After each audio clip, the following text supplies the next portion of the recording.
but whatever. All right, I It thought I worked heard the end out. of your story, so no one knows who you're talking about. Hey, Mark, you remember when I, I hit a deer with the car and then fixed the car with duct tape, and then the car exploded in university? I don't remember the thing about it exploding. I remember that other stuff happening. Okay. Is the car exploding like the tree in the wind? No, well, I mean, it wasn't like a boom, like it wasn't a actually we were driving down the highway and the engine caught on fire. Yes, is the answer, folks. Well, it was on fire. That was the end of the car. It never drove I, anywhere again. Luke, do you ever see cars on fire in the UK? Not commonly, no. Okay, I've seen like five. I mean, when you're driving the car and then flames start shooting up at you from the hood, that counts as an explosion. Come on. I mean, close enough, yeah, but that is technically a fire and not, well, whatever. I'm not Okay. here to nitpick your terminology. The our school had a bunch of temporary buildings, but like temporary in the sense that we were using them for like years. Hmm. And then finally they got condemned. So a couple of lads decided to go and just burn one down for fun. Awesome. And this is when I lived over the road from the school. So they came to my house and like, hey, look, you want to come burn down the hut? And it was like 5 p.m. I was like, no, you're gonna get caught. And then yeah, of course, they both got caught and expelled. That's great. Just But so I you did know. supply them with a few flammable materials to help them along the way. Hmm. That Statute of sounds, limitations. I feel like I'd That's be what I know. 50-50 on whether I would help or just give them some flammable materials in that Yeah. case. Like I was fully down for burning down the hut. That sounded like fun. I just knew full well they weren't going to get away with it if they went and did it while people were still like playing hockey at the Yeah. school. Yeah, definitely not into getting caught. That's why I've never gotten caught. I did a lot of shit at school, but I hardly ever got caught. Yeah. The two times I remember getting caught, I got caught for the me and my friends were dropping test tubes out a window. But we were on the second floor and the class below us saw them go past. It's good. Thought it Oh was man. raining. Why I thought it was raining. Looks like rain. No. Is that a conspiracy theory? It's And raining then glass. also me and my friends used to have fist fights like all the time. Well, But that was um, legal until recently, probably. the one time a teacher actually saw us and he was like, "Boys, this isn't like you. You don't usually do this, do you?" And I was about to be like, "Yeah, we do all the time." And I could see my friend Rich like just giving me the like hand across the throat gesture, like, and I was like, "Oh no, no, just this once. Actually, you're right. It's very out of character. We won't do it again." We don't have a regular fight club. It was not Mm. even a fight club. I've talked about this with all my female friends. They would be like, girls would fall out and then they would like not be friends for like 6 months. Whereas me and my friends would fall out. We'd have one punch up and we'd be friends again by the end of lunchtime. I feel like my friend circle has more followed the girl version for whatever, for better and or worse. I Everybody's don't know. punchy, I guess. The only time I really kind of got in a physical altercation with somebody, it was literally like they were Yesterday. no, it was like they were banging my girlfriend and didn't want to admit to it. And that Oh, wasn't okay. even why we were fighting. It was more just that like that he had it felt like he had the right to do it kind of a thing. Hmm. He had a You know. certificate. He had a Romeo and Juliet Yeah. clause. Yeah, and you know, I should have not even I shouldn't have been it's not my fault, but I'm Every It's a better pretty off girlfriend. without. understandable reason to have a fight with someone. It's like I want you to give me permission to have sex with your girlfriend, please. That's what people really want is permission. That's They what don't friends want are for. Yeah, I'll yeah. give you per admission. Yeah, unfortunately I'm actually much like weaker than this person. They could have destroyed me. Oh. So it's like a yeah. Apart from that, and when I'm talking about these fist fights, I'm talking about we were like 14 and stuff. Yeah. So like no one even won these fights. We would just get tired out and stop. That's what happens in They Live, I believe. But when I Pretty was in much. like my early 20s, my friends would regularly just get me into fights with strangers. Oh, that guy said something about you over there, like that kind of thing. No, no, no, no, no. Like they would just be being mouthy to someone, and that person would try and beat up my friend, and I would have to intervene. So your friends throw Bigsby's Man. spot. Yeah, or occasionally it would also be my fault sometimes because I do. You know how little filter I have on saying shit that I think is funny. So Man, the last were time I plenty of intervened, sorry, go ahead. there were plenty of times where it's just like we would push someone to their limit because it's funny, and eventually we would hit that limit, and then it stopped being funny, or became funnier depending on your point of view. Yeah, you run the bit into the ground enough, it gets funny again. Yeah. Yeah. All Oh, yeah. right. How are you gonna? That's what intro happens this when one? you live in the UK and all there is to do is binge drink. I don't remember how we intro these, but I guess I don't have to. What? Oh, It's your birthday, mate. Yeah. So Mark, 3, 2, 1. Happy happy birthday birthday to to you. you. Me. Happy birthday birthday to to you. you. Me. Happy Happy birthday, birthday, dear dear Matt. Matt. Delay. Here's a Happy film birthday about to bears. you. That's right. It's Films and Filth, the Citizen Kane of podcasting. Today's movie is not on the list, though it does have a 4.2, leading it relatively close to the Filth zone, but not quite there. But yeah, I guess we should do intros first. It's Matt here. There's Mark. Hi, Mark. Hi. Here's Luke. Hi, Luke. Hello. There, we did that. Okay. It's the Country Bears. I've chosen it for my birthday. Not necessarily because I think it's a great movie, not necessarily because I think it's a bad movie, but Luke wouldn't care because there were bears in it. Yeah. And I find it like one of the most baffling movies I've ever seen. If you had told me that this was basically Muppets versus Christopher Walken, I would have already watched it. Yeah. Yeah, I guess we should say right out that the Muppets 2011 movie basically repurposes this plot, which is kind of fine because nobody watched this movie. Yeah, in a way. I think the angle they took here is less wholesome but more funny. Yeah, I guess watching it, there's so many things like weirdly wrong about this movie in a fun way, like in a pop culture trash gem way. Like, one, who did they make this movie for? That's the thing that I mean. I totally get why this movie flopped because it was 2001. Unfortunately, people wanted to see CGI. They weren't going to see puppet movies. Nobody wanted to go and see a movie with like 3-minute country music interludes. By burgeoning stars that didn't end up becoming stars. I mean, and then there's also star cameos. Like, yeah, Elton John, and then there's who the fuck is Crystal? Crystal, I looked this up. I couldn't resist because Crystal had some movies that were big hits on Disney soundtracks. The other cameo, the girl in the diner, sang that song "Crush" from like the 90s. No, it's just a little crush.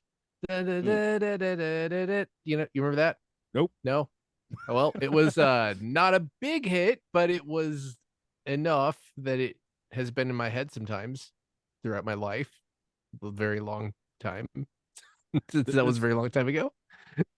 This does make me think of my daughter was laughing last weekend because my wife's phone got a notification that her phone, the user of that phone, which is her, is in the top 2% of Meghan Trainor listeners. Nice. All right. So apparently she's been listening to a lot of Trainor, which I think she's kind of in that. Well, she was more. I mean, people would still recognize her name, and probably not Crystal or that person. Yeah, she's one of the ones who actually did break out from being a Disney star. I believe I'm High School Musical. Yeah, I believe I'm in like the top 3% of Carly Rae Jepsen listeners, or something like that. Probably the same on her phone as well, to be honest. Me and a student were trying to remember Carly Rae Jepsen's name the other day, and we couldn't. So apologies to all Carly Rae fans out there.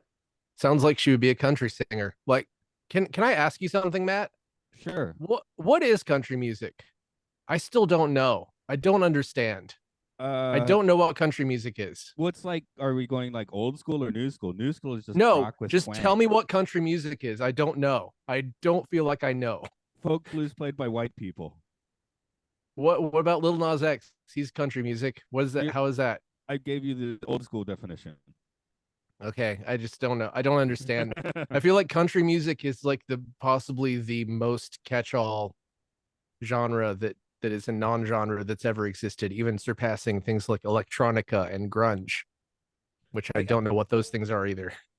I mean, I guess twang is the main signifier. Things are twangy, the voice is twangy, the guitar is twangy. If you got some twang, people start making the country.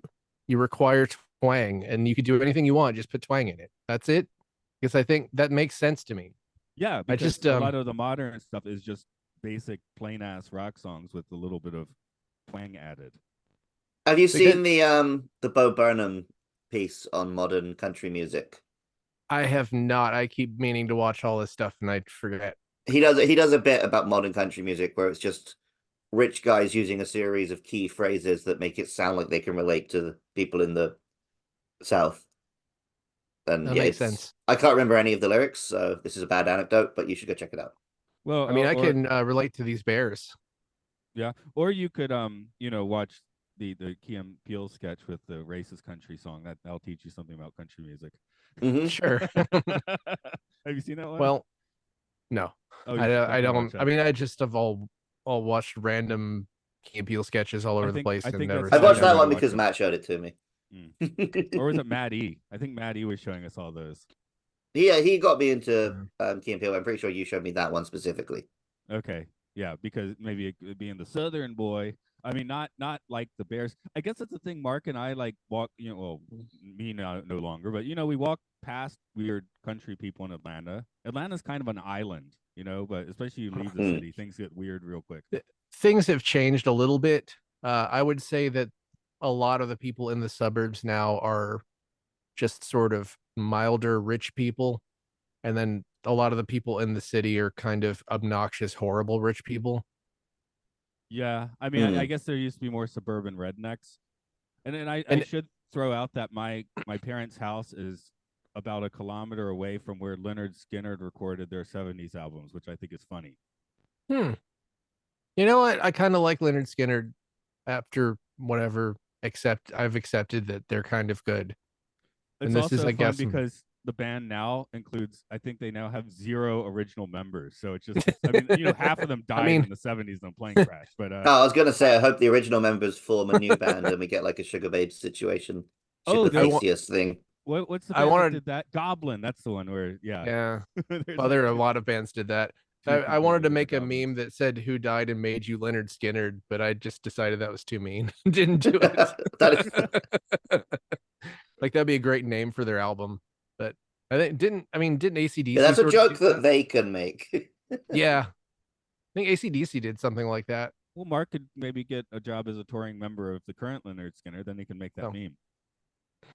I mean, have you guys ever listened to the band Unsane? That sounds like a name I've heard. Well, their first drummer died in a drunk driving accident that I think he caused. And their second album, they just put a fake, like, bloody car crash on the cover. Oh, I mean, okay.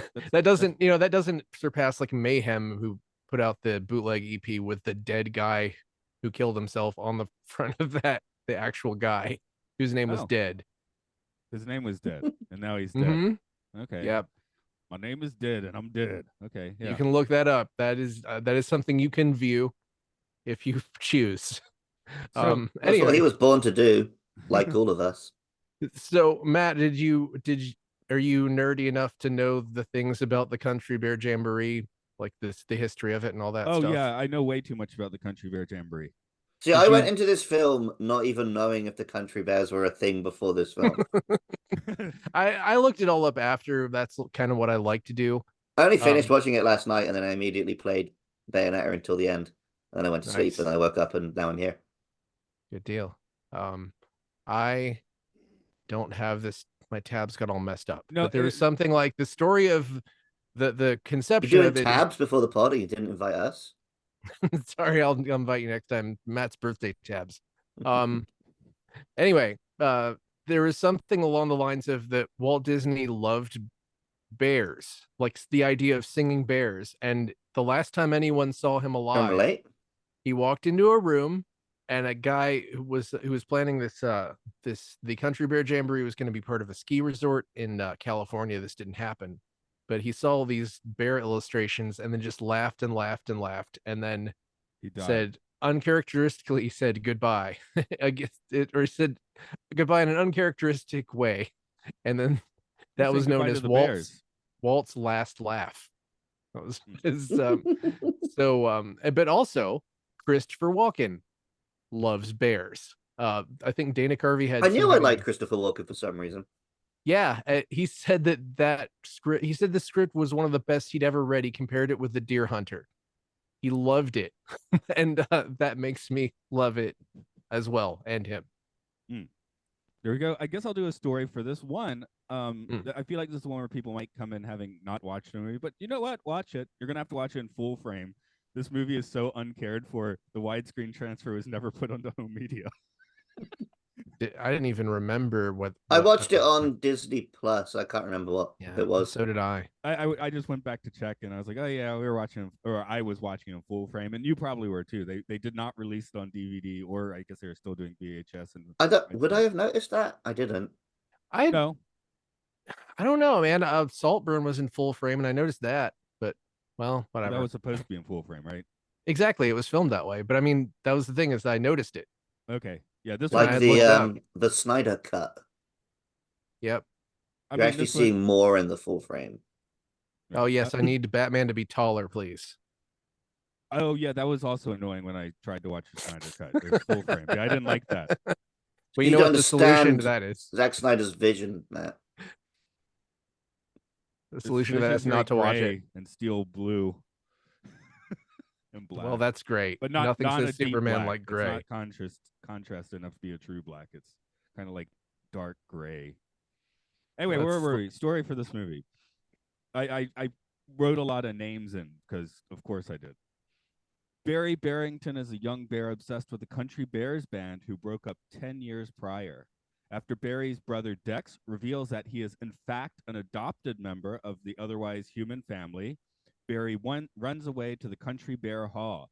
He meets the hall's caretaker, Big Al, and the Bears manager, Henry, and learns that a banker named Reed Thimple has a grudge against the Bears and plans to tear the place down. The three bears go on a road trip to get the band back together. Excuse me, Al doesn't go, just in case everyone's yelling at me.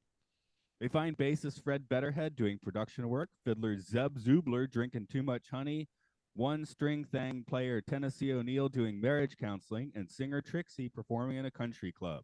It takes a little more work to recruit singer-guitarist Ted Betterhead, who immediately brings up past grievances and breaks up the band again. Barry returns home, especially since his family thought he had been kidnapped and sent 2 idiot cops after him. Ted has second thoughts, though, after reading Barry's school essay about the Country Bears, and the concert goes on, saving the hall. Okay, there we go. Well, I just wanted to say everyone's names. Zeb Zubler, that's a good name. Yeah, good names in this. So how high would the ticket prices have to be for that to save that's $20,000? So like $200 a head? 500 people? Well, no, they had quite a few people in there. They had people outside too. Yeah, $20, $50. Plus, they probably did like a donation bucket as well, not just ticket prices. Yeah, there'd be a few high rollers, that really dig the Bears. I'm so damaged by today's ticket prices. Like I'm just like, man, this must have been $300. Try going to Disney at all. Ooh, yeah. Try going to Disney for under $200. We're going to Disney in a couple months for Matt's. Well, as people listen to this, we're going very soon for Matt's birthday. Nice. That's but it's great. not so bad here. It's worse in America. America is like you need to buy your tickets 6 months in advance, plan what ride you're going to do 4 months in advance, and then like have 8 forms of identification when you get there. That sort of stuff. Where Japan is still like, go buy a ticket, enter. I have a student who goes there literally 2 or 3 times a month. That's intense. And they live in Nagano? Yeah. Okay. But like her and her mom and her dad are all Disney people, so. So, question is Disney in general there less like upselly? Is there less like people trying to guilt you into buying pictures and stuff like that, or is it more like that than I think there's plenty of. I mean, I've never been inside, to be fair. More specific merch, I would say. Like they have like every there's always like limited edition, like there'll be like a Big Al plate or something you can buy for like 3 months. But American Disney probably doesn't even have Country Bear merch. As we're recording this, they just closed the Florida one last week. It'll be a month ago as this airs. But yeah, they're going to refurbish and have a new one, but it's going to be different. It's not going to be the same thing. When I went to USJ, they were perfectly willing to let me just let my friend just take pictures of me with Peach, and then if I wanted to, I could buy the official one. But they didn't wasn't like no pictures, only the official picture. It wasn't any of that. Yeah. But if you want a picture of Mickey at Disneyland, I mean, and you're there on a busy day, people wait like 4 hours to get a picture with Mickey, which is insane. Just standing in line. But I guess I was more thinking of like this people running at you, being like, "Hey, let me want to take a picture, want to sell this stuff." I feel like it would be less No, of we a haven't. thing in Japan. That's just not a thing in Japan generally. Like people wouldn't stand for that. I mean, they don't even ask me. I help you in stores. You have to ask them for help. No, I get asked. You just don't look friendly. Okay. But yeah, currently the only place you can see the country bears is in Japan, mostly in Japanese. So, and the weird thing about this movie too is they closed the Disneyland one like 6 months before this movie came out, or maybe a year, 6 months to a year. It's like that's insane. A little synergy, people. What are you doing? Well, I did look up a little bit about the actual attraction, and I tried watching a video of it, and I got bored after about 10 minutes. It's only 15 minutes. Well, okay, then I don't feel as bad. Yeah, I think it was also a very bad. It was like really far away because they were obviously sharing a very old video that was probably filmed with a. Oh, you can find much better videos of the thing. I was thinking about making you all watch one, but then I would decide that's probably obnoxious. I would have just not watched it and lied to you. It did really kind of have Muppet vibes to it, so it kind of makes sense that the Muppet people were tapped for this. But there's apparently a song about hitting your child called "Mama Don't Whoop Little Buford," and the punchline is, "I think you should shoot him instead." Right. There's like a song about blood. I don't know. There's that one is in Japanese on the Japanese version, just so the Japanese can understand the joke too. Some of the songs are still in English, but some of them are translated to Japanese and Tokyo Disneyland. So yeah, there were some weird issues with this film. I think Disney mandated that they were doing the puppetry to a pre-recorded track, which caused a ton of problems because Muppeteers don't usually work like that.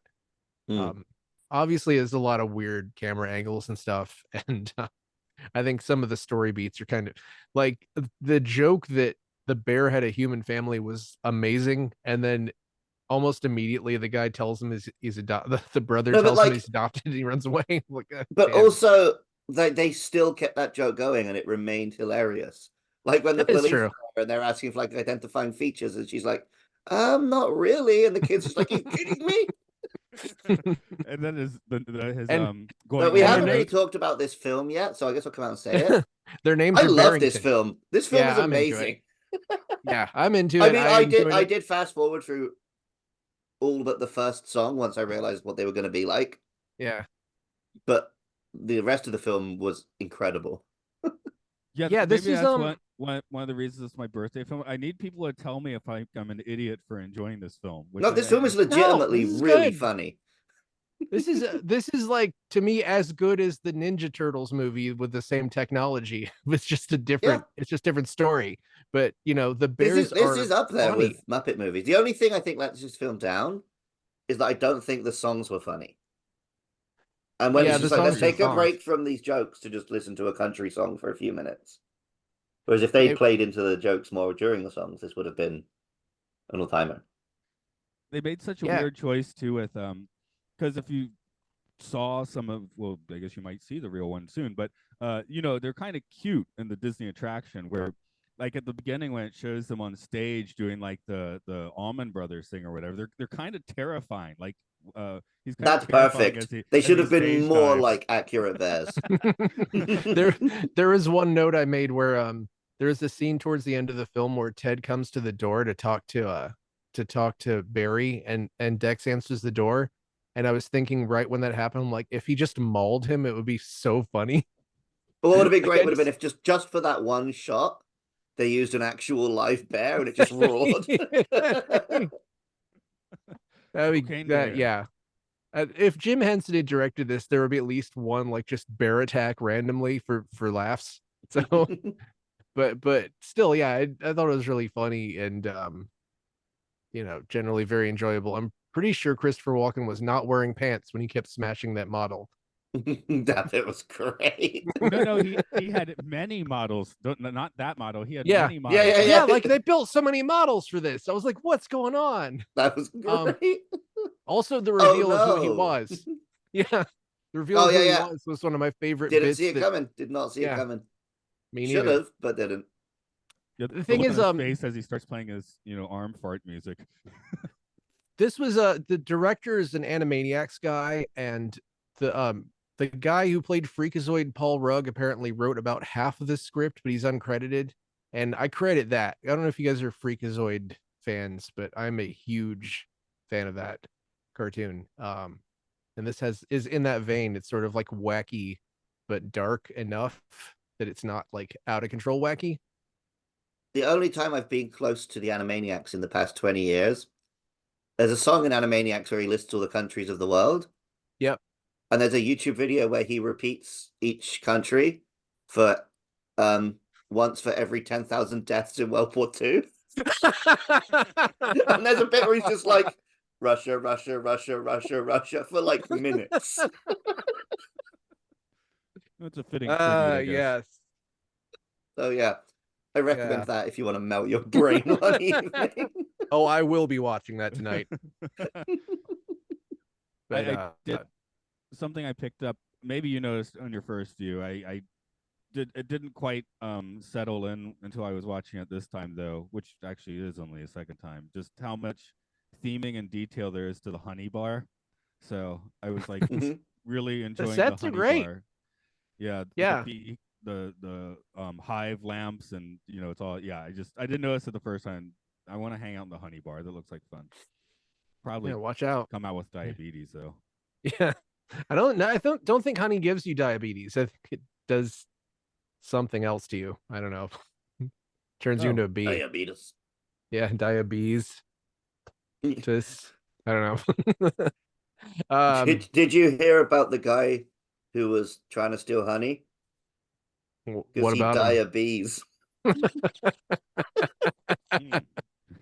So is it an elephant in the room for everybody else that this resembles Bucky Larson in a lot of ways, but is better? I guess it's rated. It's rated higher. A lot funnier. Yeah. I'd say the correlation with the Muppets is a lot stronger, but now that you mention it, just the story, the thrust of the story, and you're just thinking because of the accents. An innocent guy who runs away from home. I mean, in this case, without permission, but it didn't really matter a whole lot in the long run. Instead of making porn, he's making country music. Same thing, really. I think I would make a comparison to what was it called? The Love Guru. That I think one of the things that lets this film down is that it doesn't have any bite in how it does country music. Whereas I think country music is rife to be made fun of, but this film treats it like it's just beloved high art.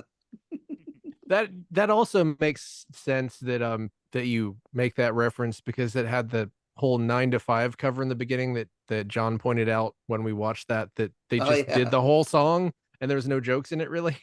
Yeah, and this has multiple. They do the whole song and there's no jokes. Yeah, there was definitely the exact like in the back of the room, like you this is the person, as Disney's trying to find exposure for their upcoming young, starlets. I mean, that's the excuse for two of the songs, as we mentioned, right? Mm-hmm. Which fast forwarded through. I guess they were just. Can you tell me, Matt? Sorry, this is a complete non sequitur. I just need to ask it what I remember. Go for it. Was there an actual child in a bear costume for this whole film? No, it was voiced by Haley Joel Osment. Nobody who was in the costume. 2 Muppeteers. So there was no, or one. There was for each bear. There was one actor in a suit and then one person doing controlling the faces. I see. There is an anecdote about a bunch of people. It seemed such a height that I could only imagine a child inside there. I could find a little person, I suppose. Yeah. Yeah. I'm sure that Yeah. I mean, if you put my girlfriend in a bear costume, I think you would assume she was a child. She's quite short. I don't think they put Haley Joel Osment in there. So Wow, No, you know there's what that there's wanted to means? go in there. Sora is in this film. Oh wow, okay. So are the country bears in Kingdom Hearts at all? I hope so. I don't think so. Maybe the next one. Yeah. Check Well, the out next one's going to be Star Wars and Marvel. We all know that. I'm looking at the voices. Actually, none of the voices are particularly well known. Kevin Stephen Michael Root, Richardson is like a fantastic voice actor. He's in just everything if you look at his bio. well, they got a proper voice actor. I'm talking, people like just name recognition. Like Yeah. I'm not saying it's a bad thing. I'm saying, hey, Toby- it's smart. They got voice actors. Yeah, Toby Huss did a bunch of King of the Hill voices and some other things. Brad Garrett from What Everybody Loves Raymond, I think. I didn't love Raymond. I never saw that. Well, there you go. Diedrich Bader has been in a ton of stuff. Maybe this is just more people who I know from things that I've Daryl Mitchell. This was his last role before he got paralyzed in a motorcycle accident. Yeah, I did not know that at all. When you said elephant in the room, I thought that actually might have been the elephant in the room. That kind of makes this movie slightly depressing. Yeah, for real. Especially because Galaxy Quest. the police were just there to get their time wasted. There's no real reason for them to be in this movie. Right. They do took anything. Up 5 minutes of padding, but did a pretty. I mean, they were pretty funny. I mean, it's good. Yeah, they were funny. You got to give them that. The fake Those mustache guys are is good.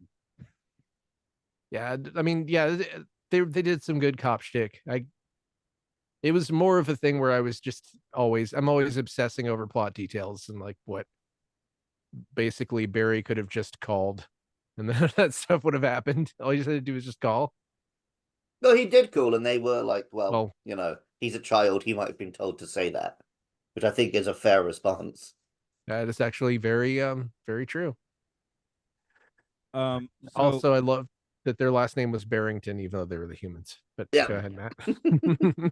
Barry Barrington's like the dumbest name ever. I think it's like yeah, but then when they're like, they oh, have it's to the spell German it. spelling of Barry. Yeah, I love that. This is great.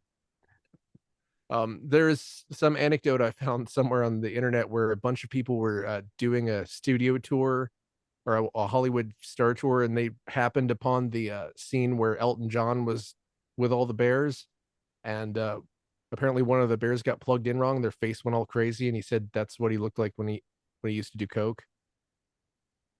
Anyway, sure, why not? That's the anecdote. That's the story for it. That's the story. It is weird watching this after seeing Rocket Man, like thinking of Elton John's like trajectory. I guess he was in a boring place in 2001, 2002, though. I feel like that's its doldrum. He was just done doing drugs and just gonna hang out, do bear stuff. Right. Probably was just gardening a lot.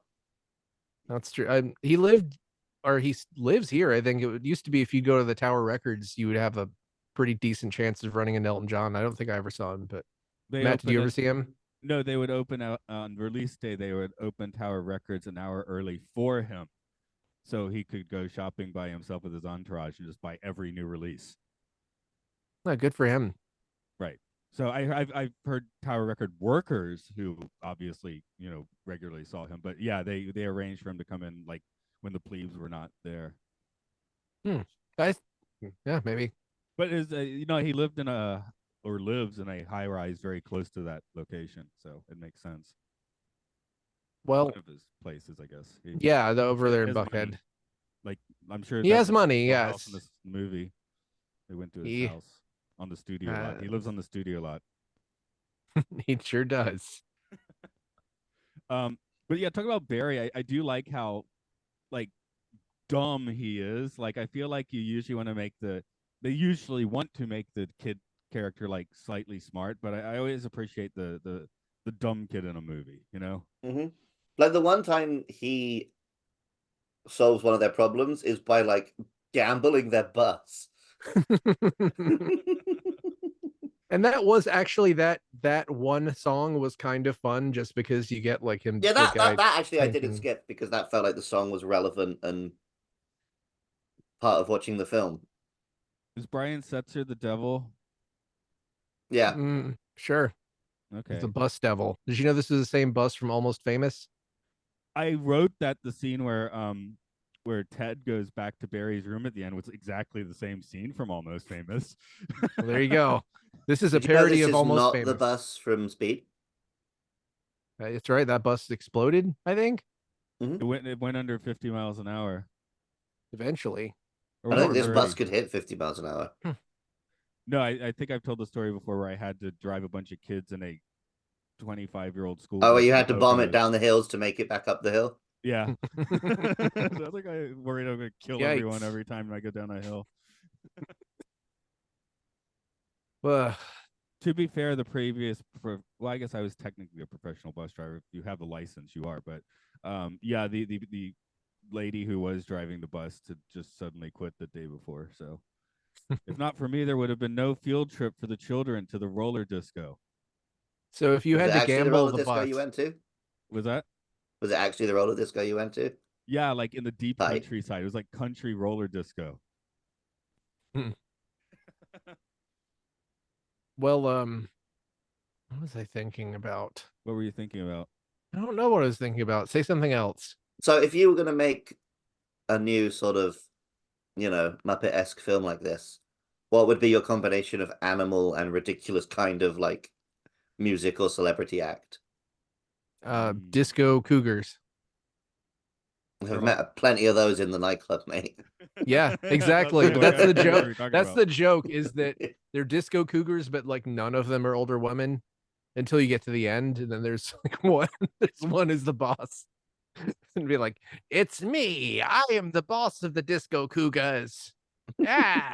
So it's Come like to my absolutely fabulous, kind of. Yeah, exactly. Absolutely fabulous with cougars in a disco. I mean, the animal. Okay. Geez, I don't know if I can top that idea, and I didn't have one off the top of my head. I didn't either.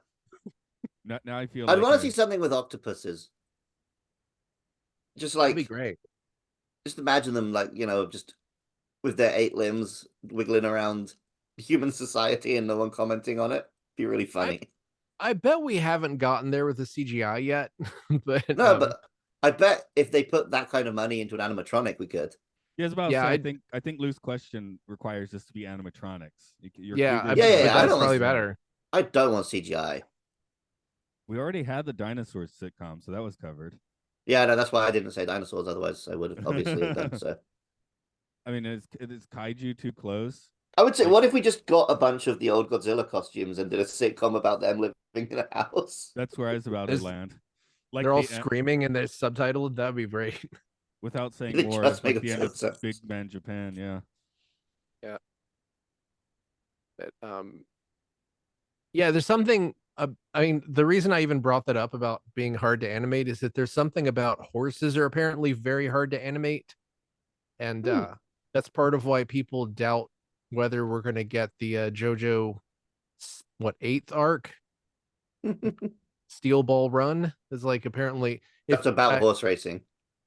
Yeah, exactly. I just watched Attack on Titan, and like towards the end, there's a bunch of like horse stuff where you can tell it's just like the top of a horse with a cloud under it for a lot of like they just couldn't do it. Step or up just to the didn't. challenge. Well, I mean, step up to paying your animators. Yeah, that's the challenge.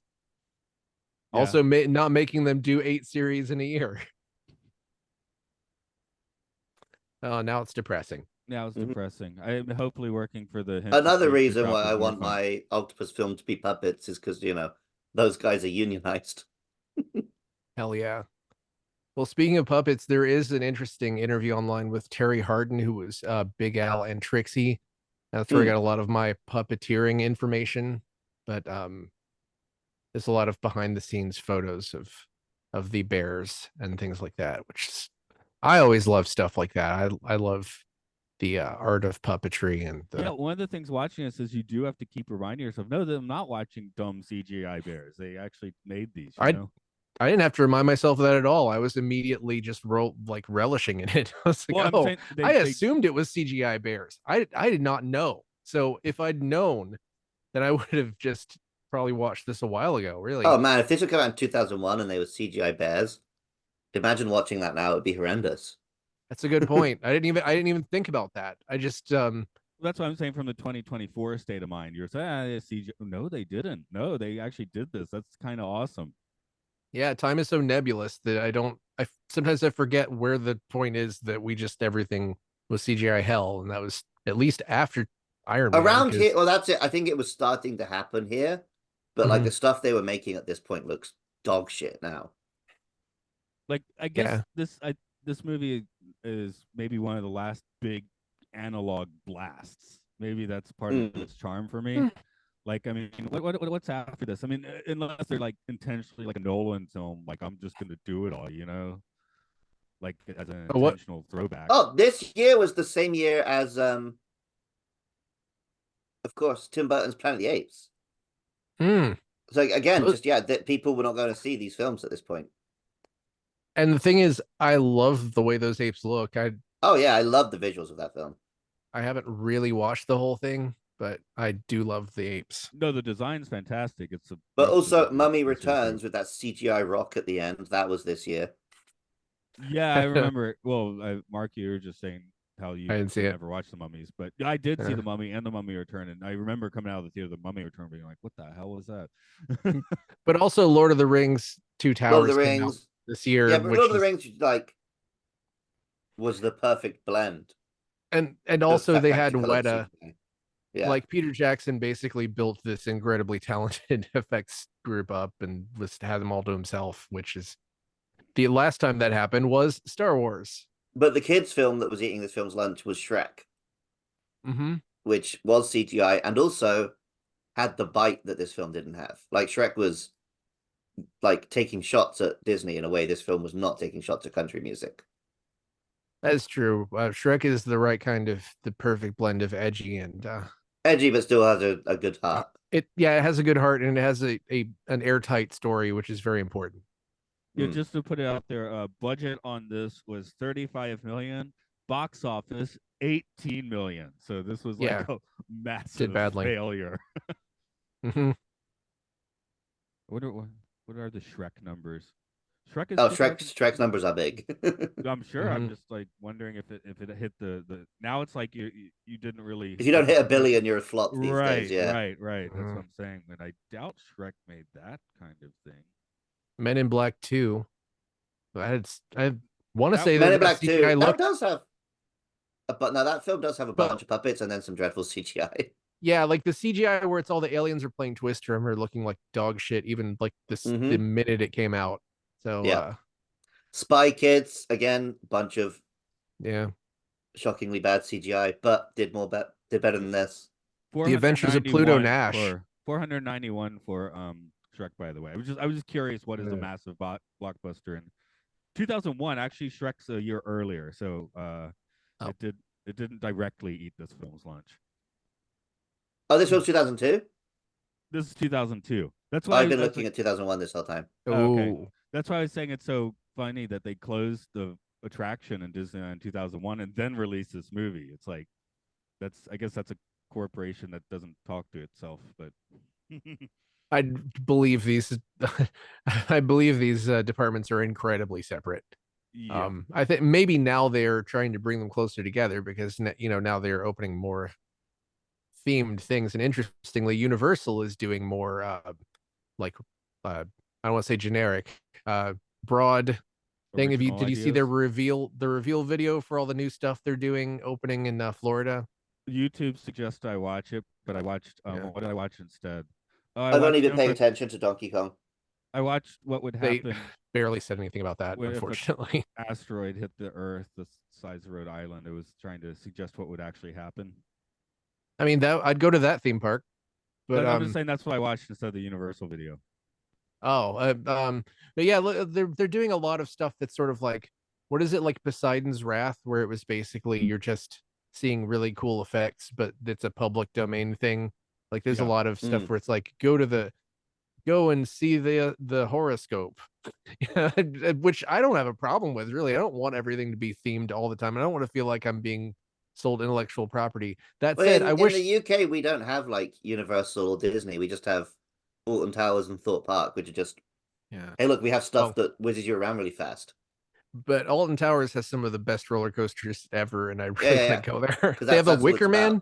They have a Wicker Man roller coaster, and it's like half of it's on fire when you're going past it. I really want to ride that. Anyway, but keep in mind though, yeah, I mean the Country Bears is original theme park IP, right? This is when they were making Well, that's true. A bunch the of the Haunted Disney ones Mansion, were originally here. Mission to Mars. Yeah, I mean they were so Now they pirates. have films, but yeah, that's Yeah, you say well, Pirates of the Caribbean. Now you are saying a major, pop culture icon if you like it or not. But it was originally just this theme park attraction. it well, is. and the film was originally Monkey Island, but let's not go into that. Wait, the film for Pirates of the Caribbean was Monkey Island? Oh yeah. They ripped they were going to make a Monkey Island film at one point. They pulled out of it and then ripped off a bunch of ideas from that to make Pirates of the Caribbean. Oh my God, I is remember that why it hearing was that good? too. Is Yeah. that why it was good? Is because they had like Monkey Island writing on it? Oh my God. Anyway, when that did come out, we were just all blown away by how good it was. And then I got really bored in the sequel and never really watched the I liked the sequels at the time because I was a kid, but I very much doubt they hold up. Yeah. I don't know. It's like the fourth or fifth sequel or something on our list. Which I don't think so. No, I wouldn't be super Pirates of the surprised, but I don't Caribbean? think it is. None of them are on the list now. Yeah, I think those are generally considered at least like a decent, not terrible. Oh, here's how bad the marketing was for this movie. It says here that the first teaser trailer released, the trailers were attached to Max Keeble's Big Move and the Little Flying Bears, Defenders of the Environment. So no one saw the trailers for this thing, and this is kind of sad. Prior to the film's release, a sequel was announced to be in development, but no further news came out. So I guess it's still in development. I think that's why we're already planning the sequel, guys, and yeah. I love if a sequel just came out and it was just like same cast, still using puppets, and they just did not acknowledge that any time had passed. That would be fantastic. That someone should do that. Yeah. All the Pirates of the Caribbean movies are like between 8 and 6.5, so they're even the generally well liked. There is like some reappraisal of this film from what I was, you can Google things forever because everybody's written something about everything, but it looks like generally, it's one of those Google things forever because someone's written something about everything. It's true that like this podcast words have never been spoken. Apparently, yeah, going to Google, you type in Country Bears, and then people do ask, "Is there a Country Bears 2?" So, I mean, which is well deserved. This is, I think, an objectively good family film, and so we're calling it a film. Smells like honey and bear shit, but it's a film. Yeah, it's raunchier than the fucking porno comedy we just watched. Yeah. Mark, maybe you already have something. Are you taking on a 1-star or a 10-star, or have you done neither yet? I was looking for a 1-star, and I haven't found a specifically good one yet. Okay, I'll be on the prowl for a 10-star, but it is one of those things though where it's like, yeah, I mean, if you're looking from the film school perspective, that this is just kind of there, but if Christopher Walken sees something in it, then something must be going right. Yeah. I think the objection is just like Luke was saying, who's this for? It's just most people are not going to see this film and be like, this was made for me, somebody. I don't know who this is for. It was made for Matt. It's made for Matt. Yeah, it's made for me. Well, which I only knew that last year though, We all enjoyed it, but none of us really give a damn about country music, so we're not like drawn to that part of it. But as I always call him out for, Matt, despite being from the South, has never played a banjo. I would. Give me a banjo, I'll play it. I think I could banjo it. Wood's not good enough, Matt. It's hard to find a banjo in Japan. Yeah, you probably would. I know where to find the electric sitar Mark and I saw in Space 1999, but I don't know where to get banjo. What's the Japanese instrument? Was it the koto, where it's like dung dung dung dung? I want one of those. It's the one. Yeah, shamisen. I want one of those. One of those. Those are kind of fun. Kind of fun. Okay, I have a 10. Which it's not that long. Okay. Oh, my entertainment lord, you have shown me the way, and it is thy Country Bears. In times of depression consisting of Disney being nothing but high school cheerleading, relationships, and violence, 2006, if you need a date on that.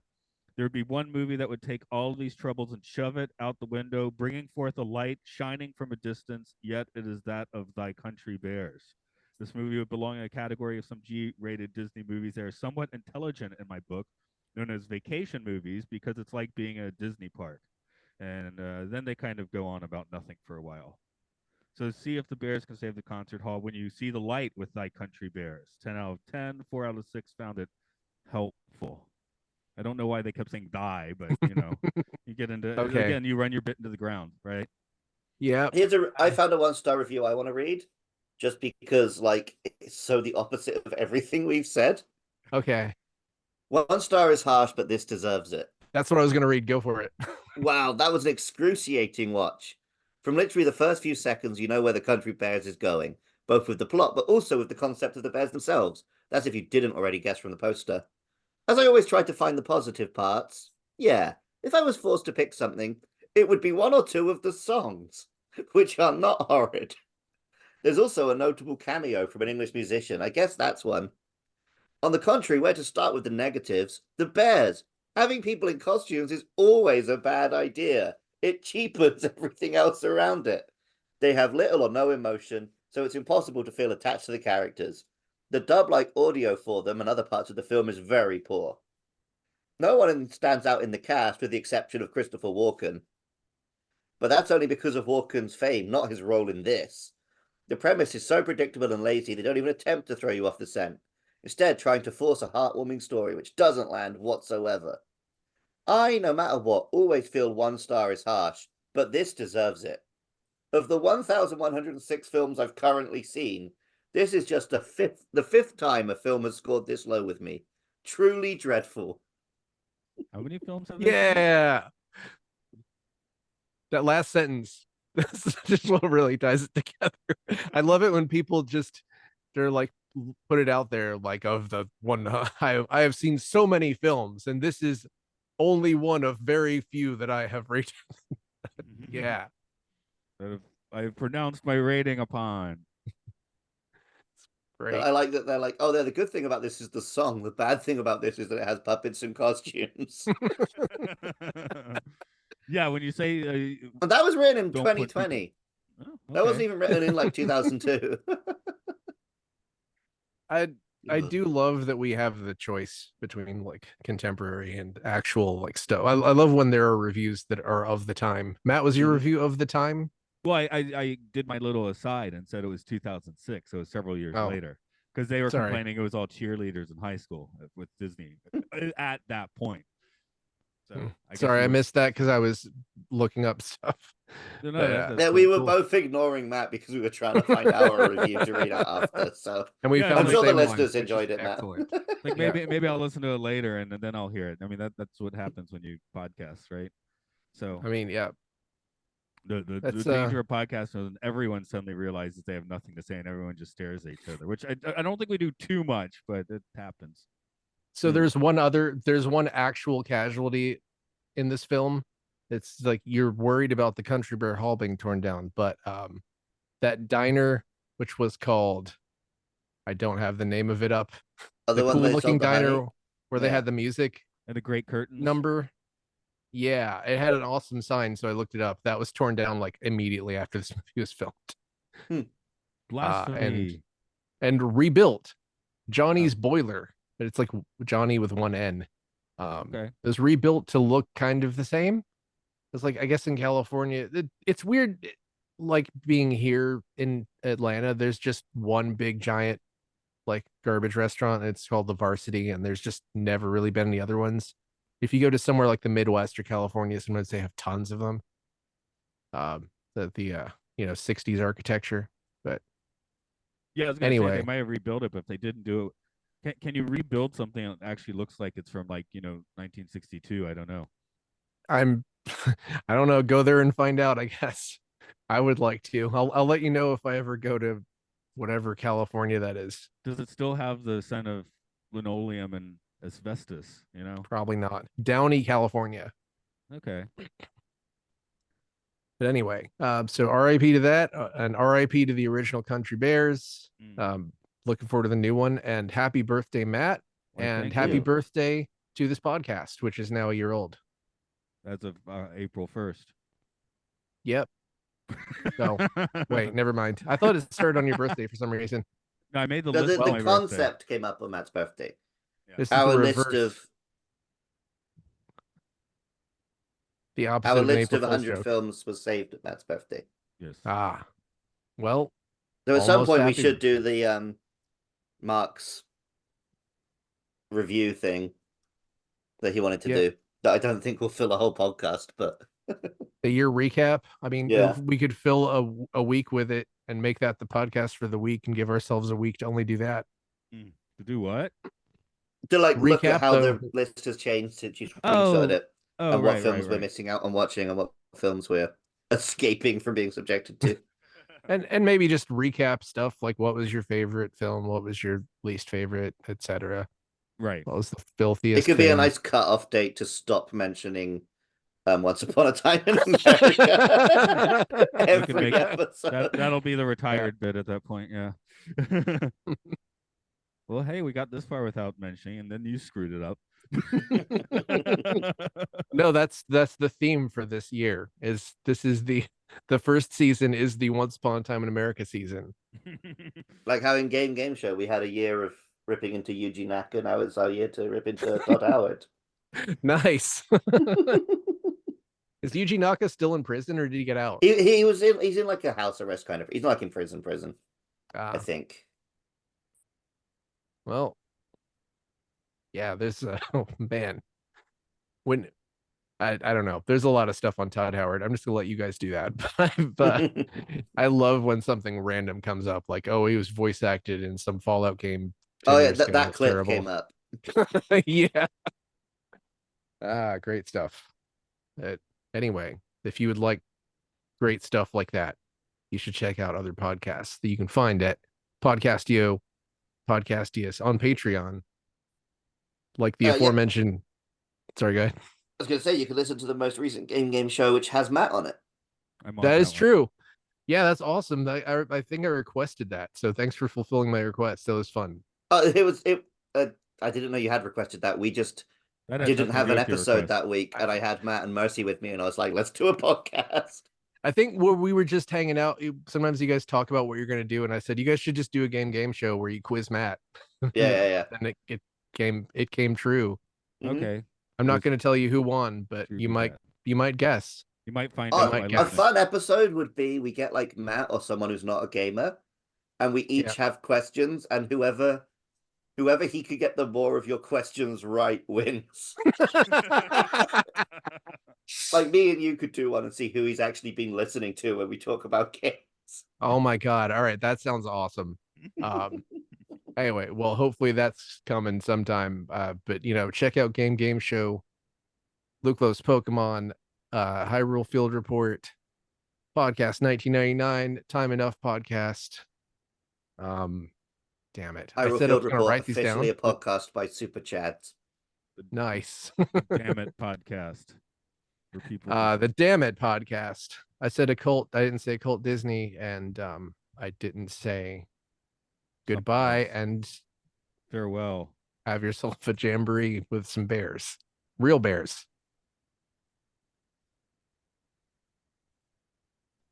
What kind of bears do you mean by real bears? I was proud of myself for not making a single cocaine bear reference the entire podcast. I made a cocaine bear reference. What? Shit. Am I doing not listening to you at all? What's going on? When you're talking about there should have been one shot where you open the door and it's a real bear. I said, "Oh, cocaine bear." You're talking directly to me. Oh. I think we all talked over each other in that section. So yeah, I mean, understandable. It's like a Robert Altman film, right? Some of my more entertaining jokes you don't hear unless you listen to the underneath the other person talking. Because I'll just keep saying it and never return to it. Oh man, I tried a different approach with note taking, and I don't know if it worked. But what was that? Watch the entire thing while paying attention to it, and then dump my thoughts onto paper afterwards. Okay. I took my usual approach to note taking, which was I didn't. Yeah, that's pretty close. I don't have to pause for the most part. Usually, I just end up not like Matt. Matt does a lot of jokes in his notes. My notes are usually just and then this happened and this. I'm just typing what happened, and that's not very productive. It's because I suck at making jokes on the spot, so I could read them on the paper if I need them. Although that makes sense. Yeah. So I mean, it doesn't make sense that you suck at making jokes, but I'm just saying, or on the spot. I think you're pretty good at that actually. But I'm good at saying non sequiturs on the spot that are funny. That's a little different. Yeah, I'm not good at taking notes. Period. I'm not good at. I was never good at that in school. I couldn't watch a lecture and then write down so things. Ridiculous when I'm watching things for fun now. Sometimes like, oh crap, I'm not taking notes. Wait, I don't have to. I'm just watching this for fun. Yeah, I think my brain is just way different than yours is, because I'm just like, when I don't have any reason to take notes, I'm just like, I'm this just is great. To tap now when I'm watching things. So it's just it's so hard for me to do it. My brain sucks. Because I get home and when I eat dinner when I get home. So I try not to watch the podcast at that point because I'm eating. So I don't have my hands free to type. So that's when I watch like a YouTube video or something and then go get on to the movie. Yeah. Well, next week is a double header, but then we're pretty nicely ahead for a while because we got double header. We're doing Mac and Me and Requiem for a Dream. Oh boy. But next week we're doing 2. That's the plan. Yeah. Both cool. I guess we're available. So hold on, let me open my Zoom on my iPad to tell you specifically what date is what. I'm not going to remember, so just leave it in the chat. Well, okay. The other important thing, hopefully you do remember, is I guess you'll just be early, but the Mac and Me is 30 minutes later than usual because that's still 8 a.m. for the guest. I see. It's fine by me. Yeah. 8 a.m. in Hong Kong time. I don't remember.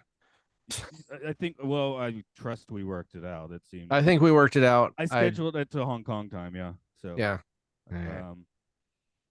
Today's Hong Kong Fooey, #1 super guy. So first is look at the human eye. First is Requiem. Yep. So Requiem. That's Wednesday. Your Wednesday, and then your Thursday for Mac and Me, right? Yes, that's right. And cool. What's your Monday or Sunday look like? I cannot do my Monday. My Sunday is free. Let's do a Sunday then, if you don't mind. For well, actually, no. Yeah, never mind. Yeah, let's not fuck with Monday. Okay. Okay. What for a 99 space 1999? Yeah, and let me tell you which one that is in a moment. Maybe you know. No, you don't have a list, do you? I mean, I don't have it right in front of me right this second, but I can have it. It's on. By the way, Luke, if you do want to, run amok, it's probably reasonable to do that. There you go. Where the fuck is my list? Where the fuck's my list? There it is. Okay. I'm gonna have it before you will, maybe. Now you're racing against my computer. Mission of the Darians.